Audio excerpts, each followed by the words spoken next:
Before civil aviation of the 20th century, before the railways of the Industrial Revolution, man used waterways. Today he still uses the oceans for commerce, but also for leisure. Vessels cut across the seas, transporting goods to every corner of the world. They go from port to port, dockyard to dockyard.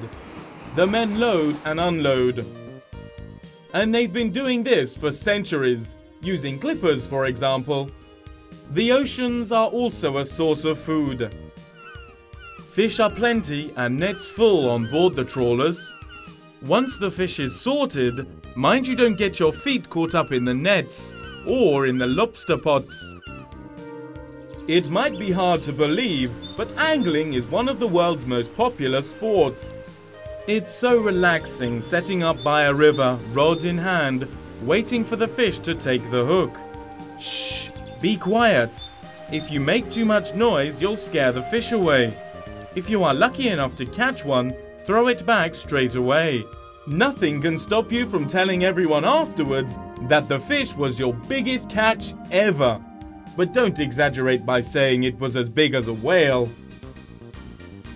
After this great fishing trip, you can relax on the water, thanks to your boat. Don't pretend to walk on water. We can see the board. You're surfing. And you're water skiing. It's fun to slalom between the boys. And windsurf. Or go funboarding, using the waves to do somersaults. If you're not tempted by these acrobatics, go sail a dinghy. Or imagine something bigger. Or something faster. Yachts are like floating hotels. But pleasure cruising isn't as pleasant as you might think. You've got to hoist the sails, go about, run with the wind, beat up to windward, drop anchor, and cast off the mooring ropes. If all these maneuvers are beyond your strength, give in to the temptation of a cruise in the Caribbean, or travel by barge on canals and rivers. Have you ever wondered how boats go up hills?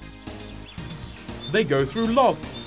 But opening and closing the sluice gates requires a lot of energy. There are also some enormous canals that cross continents. The Suez and Panama canals are incredibly long. The one in Corinth, in Greece, is extremely narrow. For the landlubber, there are rowing boats. They're very simple to steer. But there's one thing you must never forget. When you're on the water, wear a life jacket.